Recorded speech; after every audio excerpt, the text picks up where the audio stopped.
पता है, मुझे जर्मनी से 50 लाख रुपए का पैकेज आया है। अब मैं ये 20 लाख रुपए की जॉब छोड़ के डबल पैकेज पे जर्मनी में रहने जाऊंगी। अरे रुक जा, इतनी जल्दी क्यों है? तूने पीपीपी किया? अब ये पीपीपी क्या होता है? पीपीपी मतलब परचेसिंग पावर पैरिटी। चल देखते हैं तेरा जो इंडिया में 20 लाख का पैकेज है उसकी वैल्यू जर्मनी में क्या है। तो अगर तू ये 50 लाख का पैकेज लेके जर्मनी चली जाती है तो तेरा फायदा होगा या घाटा होगा, ये समझते हैं। परचेसिंग पावर पैरिटी कैलकुलेट करने से पहले या डिस्कस करने से पहले ये जानते हैं कि जर्मनी की सैलरी या एवरेज सैलरी के बेसिक फैक्ट्स क्या है। क्योंकि जब हम इंडियंस जर्मनी की सैलरी सुनते हैं तो हमें लगता है अरे ये तो बहुत ज्यादा है, उसका कॉस्ट ऑफ लिविंग भी उतना ही हाई है, टैक्सेस भी उतने ही हाई है। तो लेट्स अंडरस्टैंड कि जर्मनी में एवरेज सैलरी कितनी होती है। तो अगर हम स्टेपस्टोन का लेटेस्ट रिपोर्ट देखें, इस पे मैंने एक रील भी बनाई थी जिसपे मैंने सारे जो सैलरीज है डिफरेंट ऑक्यूपेशंस के या फिर टॉप 10 ऑक्यूपेशंस के वो लिस्ट किए थे, और वहां पे कमेंट्स में बहुत लोगों ने पूछा था कि ये सैलरी जर्मनी के लिए इनफ है कि नहीं। तो आज हम वो समझते हैं इस वीडियो में। स्टेपस्टोन की उसी रिपोर्ट के अकॉर्डिंग जो एवरेज सैलरी होती है जर्मनी में वो है 53,118 यूरोज। अब ये एवरेज सैलरी सभी प्रोफेशंस के लिए होती है। That means right from the highest earning professions, doctors, engineers, IT, up to the lower earning professions, chef, culinary industry I would say, या फिर ट्रांसपोर्ट इंडस्ट्री, इनमें काम करते हैं। उन सबका मिला के ये एक एवरेज नंबर है। Salary of everybody is taken into account here, but उनकी सैलरी में उतना डिफरेंस है। जैसे डॉक्टर की सैलरी तो 93,000 बताई गई है उस रिपोर्ट में। होटल इंडस्ट्री में काम कर रहे हैं उनकी अराउंड 38 to 40,000 बताई गई है, या फिर नर्सेस की 40,000 बताई गई है। तो ये बहुत बड़ा गैप होता है, तो इसलिए हम एवरेज की जगह मीडियन नंबर को कंसिडर करते हैं। तो अगर हम मीडियन सैलरी की बात करें जर्मनी में तो वो एवरेज से काफी कम है, जैसे कि इट इज 43,842। अब मीडियम क्या होता है? मीडियम मतलब हमारा डेटा है वो इक्वली डिस्ट्रीब्यूट होता है। मतलब ये जो नंबर है 43,800, उसके ऊपर भी इक्वल नंबर ऑफ पार्टिसिपेंट्स या फिर इक्वल नंबर ऑफ लोग हैं जिनकी सैलरी कंपेयर हो रही है, और उसके नीचे भी इक्वल नंबर ऑफ लोग हैं। जब हम एवरेज कैलकुलेट कर सकते हैं, ऐसे हो सकता है कि ये नंबर 53 हो गया बिकॉज डॉक्टर की इतनी ज्यादा सैलरी है। तो अगर ये स्केल है, average lies somewhere here but median lies exactly in the mid point of the data. But जब जर्मन से पूछा गया कि उनके लिए एक अच्छी सैलरी क्या होती है सर्वे में, तो ये जवाब आया कि 60,000 यूरोज या उसके अबव गुड सैलरी है। तो मतलब it is much much higher than the medium या फिर एवरेज वैल्यूज जो अभी कैलकुलेट हुई है। बट अगर हम पूरे यूरोप की बात करें तो यहाँ पे जर्मनी की सैलरी सबसे हाईएस्ट है। तो if you list out all the high paying countries in Europe, जैसे कि जर्मनी, स्वीडन, फ्रांस हो गया या फिर फिनलैंड हो गया, तो इन सब की लिस्ट में जर्मनी टॉप पे आता है। अभी नेक्स्ट पॉइंट की बात करते हैं। तो जब मैं 1-to-1 कॉल्स लेती हूँ, लोगों के साथ कंसल्टेशन करती हूँ, क्योंकि काफी लोग कांटेक्ट करते हैं सीवी के बारे में पूछने के लिए, सैलरी के बारे में पूछने के लिए, या फिर जॉब्स कैसे मिले उसके बारे में पूछने के लिए, तो मोस्ट कॉमन क्वेश्चन आता है कि हम कितनी सैलरी एक्सपेक्ट करें या फिर वहां जाके कितनी सेविंग्स हो पाएंगी। सेविंग्स के लिए सबसे पहले ये समझना जरूरी है कि यहाँ पे टैक्स ब्रैकेट कैसे कैलकुलेट होते हैं। तो जर्मनी का टैक्स ब्रैकेट कुछ ऐसा है। यहाँ पे आपको दिखेगा कि 10,347 तक 0% टैक्स है। मतलब ये सैलरी अगर आपको मिल रही है तो कुछ नहीं भरना। तो ये स्टूडेंट्स के लिए एप्लीकेबल है। अगर स्टूडेंट्स, क्योंकि स्टूडेंट्स का अर्निंग जनरली इस रेंज में आता है, तो इससे कम अगर किसी का अर्निंग है तो उनको कोई टैक्स नहीं भरना। उसके ऊपर हमारा टैक्स स्लैब शुरू होता है। नेक्स्ट स्लैब है 14% to 24%। ये इसका टैक्स हो सकता है जिसकी सैलरी 10,909 से लेके 15,999 तक है। दैट मीन्स कि जिसकी सैलरी 15,999 है उसका मैक्सिमम टैक्स 24% कट सकता है। और जो हमारी एवरेज और मीडियम सैलरीज है ये कौन सी ब्रैकेट में आती है? जो थर्ड ब्रैकेट में आती है, मतलब 24 to 42% टैक्स के बीच में। और ये टैक्स स्लैब इसी साल रिवाइज हुआ था तो लेटेस्ट है। एंड 42% टैक्स भी जा सकता है यहाँ पे। दैट मीन्स अगर आपकी सैलरी 62,000 के अबाव है तो 42% से आपका टैक्स स्लैब चालू हो जाएगा, क्योंकि हम लोग भी अभी उतना ही टैक्स भरते हैं, क्योंकि आईटी हाई पेइंग प्रोफेशंस में आता है। तो जो भी टेक या फिर डेवलपर रोल्स में यहाँ पे आ रहे हैं उनकी सैलरी जनरली 60,000 से अबाव ही होती है, एंड उनको इतना ही टैक्स भरना पड़ सकता है 42% के अबाव। तो सपोज आपकी सैलरी अगर 60,000 यूरोज है एक साल की, तो 60,000 का 42% अराउंड 25,200 आता है। तो मतलब 20 लाख तो आप टैक्स में ही भर दे रहे हो, तो फिर आपके बचे हुए पैसे से कॉस्ट ऑफ लिविंग एडजस्ट करना पड़ेगा। यूरोप में टैक्स ज़्यादा होने का एक फ़ायदा तो ज़रूर है कि यहाँ पे आपको या फिर आपके बच्चों को फ्री एजुकेशन होता है। तो पब्लिक यूनिवर्सिटी में डिग्रीज फ्री में मिलती है, प्लस पब्लिक स्कूल्स में एजुकेशन फ्री में है। और दूसरी बात, मेडिकल का खर्चा नहीं है। यहाँ पे आपको सोचना नहीं पड़ता, इंडिया में कैसे सोचना पड़ता है कि मैं बड़े हॉस्पिटल में जाऊँ क्या, वहाँ पे तो लाखों का खर्चा हो जाएगा, 2 दिन भी एडमिट हो गई तो। लेकिन यहाँ पे ऐसा सोचना नहीं पड़ता, क्योंकि यहाँ पे आपका हेल्थ फ्री है। जैसे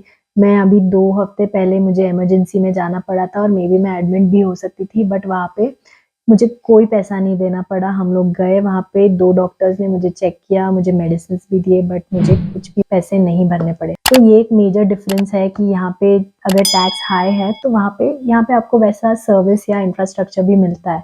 यहाँ पे अगर आप बाहर जाओगे तो रोड्स काफ़ी वेल मेंटेन्ड है, कनेक्टिविटी काफ़ी ज़्यादा है, पब्लिक ट्रांसपोर्ट बहुत अच्छा है, प्लस यहाँ पे पार्क्स की फैसिलिटीज़ या फिर इन जनरल एयर क्वालिटी, ये सब बहुत अच्छा है। फिर टैक्स हाई होने के ये भी फायदे हैं कि यहाँ की गवर्नमेंट केयर करती है कि पब्लिक को वैसी फैसिलिटीज मिले। तो इन जनरल आपकी क्वालिटी ऑफ लाइफ बढ़ जाती है यहाँ पे रहने से, यूरोप में रहने से। प्लस आपकी वीज़ा में आप पूरे यूरोप में ट्रैवल कर सकते हो, तो वो भी एक बहुत बड़ा पर्क है यूरोप में रह के यूरोप में अर्न करने का। इस टॉपिक से जाते हैं अभी हम कॉस्ट ऑफ लिविंग पे, क्योंकि वो एक इम्पॉर्टेंट क्राइटेरिया है ये डिटरमाइन करने के लिए कि एग्जैक्टली सेविंग्स कितनी हो सकती है। अभी जर्मनी में सैलरी ज़्यादा है, मतलब कॉस्ट ऑफ लिविंग भी हाई होगा, क्योंकि यहाँ पे हमारे जो रेंट्स है वो जनरली 1000 के अबाव ही जाता है। मतलब 1 लाख से ऊपर तो आप रेंट ही भर रहे हो। तो 1 लाख के ऊपर अगर रेंट हो गया तो बाकी सब खर्चा मिला के तो ऑलमोस्ट 1-2 लाख आपका महीने का खर्चा हो गया, तो फिर सेविंग कितनी होगी। इसलिए ये सब चीज़ें ध्यान में रखना काफ़ी नेसेसरी है जब आप सैलरी बार्गेन कर रहे हो या फिर आपको कोई सैलरी ऑफर होती है, तो टैक्स और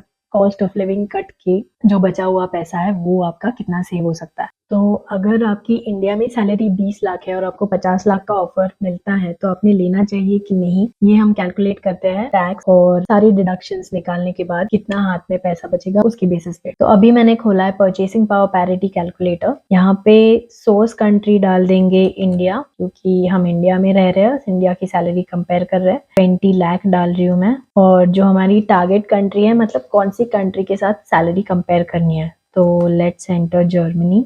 सो अगर 20 लाख किसी का पैकेज इंडिया में है तो उनकी 20 लाख की लाइफस्टाइल के हिसाब से जर्मनी में उनकी सैलरी 63,446 से ऊपर होनी चाहिए, या फिर इतनी तो मिनिमम मिलनी ही चाहिए। जैसे नीचे लिखा हुआ आ रहा है, you require salary of 63,446 in Germany local currency to live a similar quality of life as you would with a salary of 20 lakhs in India's local currency। अब हम कंपेयर करते हैं कि 20 लाख सैलरी और जो वीडियो में सबसे स्टार्टिंग में बताया था 50 लाख की सैलरी, जो ऑलमोस्ट डबल से भी ज्यादा है इंडिया की, अगर वैसा आपको पैकेज मिलता है तो कितना सेविंग पोटेंशियल है। तो ये दोनों लिख लिए, और 50 lakhs per annum is equal to 56,000 euros। अभी का जो रेट है 88 या 89 रुपीज उसके हिसाब से। तो सबसे पहले टैक्स डिडक्शन कितने होते हैं, यहीं पे मेजर डिफरेंस आता है, क्योंकि इंडिया में ऑलमोस्ट 2 लाख टैक्स हम लोग 20 लाख पे देते हैं, लेकिन जो 56,000 यूरोज यहाँ की सैलरी है उसमें जो मैंने वीडियो में दिखाया था अराउंड 40%, उस हिसाब से 20,693 यूरोज का तो टैक्स ही हो गया। तो टैक्स डिडक्ट करने के बाद टेक होम सैलरी कितनी बची, इंडिया में 20 लाख पे 18 लाख टेक होम है, जो बहुत अच्छी सैलरी है क्योंकि सेविंग पोटेंशियल ज्यादा है, एंड जर्मनी में 35,307 है। अब इसमें क्या होता है कि ऐसे 18 लाख में से ही आपको, अगर आप अनएम्प्लॉयड होते हो तो सेविंग करनी पड़ती है, बच्चों की पढ़ाई का सेव करना पड़ता है, मेडिकल का खर्चा सेव करना पड़ता है, इंश्योरेंस का, वो सब इसमें से जाएगा। बट ये जो जर्मनी की टेक होम सैलरी है उसमें ये सब इंक्लूडेड है, क्योंकि यहाँ पे एजुकेशन तो फ्री है अगर आप पब्लिक यूनिवर्सिटी या पब्लिक स्कूल्स में पढ़ते हो। उसके बाद हेल्थ इंश्योरेंस कवर्ड होता है, अनएम्प्लॉयमेंट बेनिफिट्स कवर्ड होते हैं, तो अगर जॉब लॉस होता है किसी को तो उनको अराउंड 60% या 70% सैलरी उनकी मिलती है, even if they don't have job, तो गवर्नमेंट की उनको देती है। अगर सिक हो गए तो अनलिमिटेड सिक लीव्स है यहाँ पे, वो भी इसमें कंसिडर होता है। प्लस मैटरनिटी लीव जो होती है वो यहाँ पे काफ़ी लंबी है एंड वो पूरी पेड होती है, तो ऑलमोस्ट 1.5 ईयर्स या 3 ईयर्स तक भी मैटरनिटी लीव जा सकती है और उसमें बहुत सारा मेजॉरिटी पोर्शन सैलरी आपको मिलती रहती है, even if you are not coming to office with job guarantee. तो ये पर्क्स इंडिया में नहीं है, इसलिए आपको सेव करना पड़ता है आपकी सैलरी में से। तो पर मंथ कितना हाथ में आएगा? 20 lakhs का इन हैंड जो पेपर पे दिखता है 1.6 है, बट मिलता आपको 1.5 है हाथ में, और 56,000 यूरोज या 50 लाख का जो पेपर पे दिखता है 4,666, अराउंड 4 लाख की सैलरी, बट हाथ में आता है 2,942।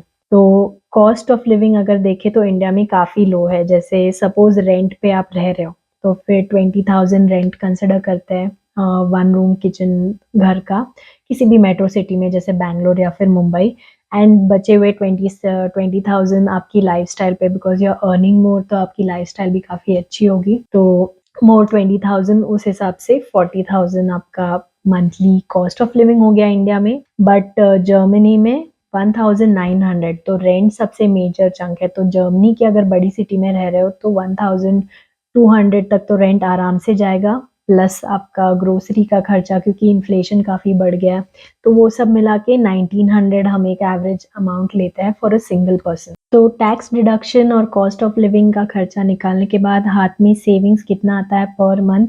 इंडिया में होगा 1.1 लाख और जर्मनी में हो जाएगा 1,042 यूरोज। तो अभी का 89 रुपीज़ अगर कंसिडर करें, 1 यूरो इज 89 इंडियन रुपीज़, तो 92,000 अराउंड आपके इन हैंड आ सकता है। तो इट इज़ मच लेस, जबकि आपको दिख रहा है कि सैलरी तो डबल से भी ऊपर है जर्मनी में, but the saving potential with 20 lakh salary in India is much more compared to the 50 lakh salary in Germany. अब ये तो वैल्यूज में जो आपका सेविंग पोटेंशियल है वो काफ़ी डिपेंड करता है कि लाइफस्टाइल कैसी है। मे बी इंडिया में घर लिया है तो उसका खर्चा हो गया, फिर कार ले ली या फिर फैमिली बढ़ गई तो फिर उसका खर्चा ज़्यादा हो जाएगा। प्लस जर्मनी में भी अगर ऐसे कुछ प्लान है आपका कि जर्मनी में रह के इंडिया में अगर आपने घर खरीद लिया तो उसका लोन, इंस्टॉलमेंट्स, वो सब भी इसमें कंसिडर हो जाएगा और उस पर डिपेंड करेगा कि सेविंग कितनी होगी। तो ये बहुत ही सब्जेक्टिव इशू है, तो आपके ऊपर डिपेंड करता है आप कितना खर्चा करोगे, बट दिस इज द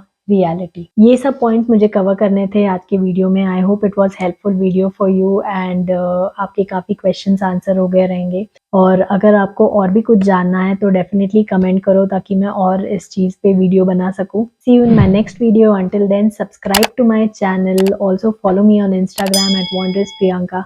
और अगर आपको कोई डाउट है जो मुझसे सॉल्व करना होगा तो प्लीज़ मेरे इस लिंक पे जाइए, लिंक डिस्क्रिप्शन में भी है, वहाँ पे जाके मेरे साथ 1-to-1 कॉल बुक कीजिए ताकि डायरेक्टली और इमीडिएटली आपके कोई भी अर्जेंट डाउट सॉल्व हो सके।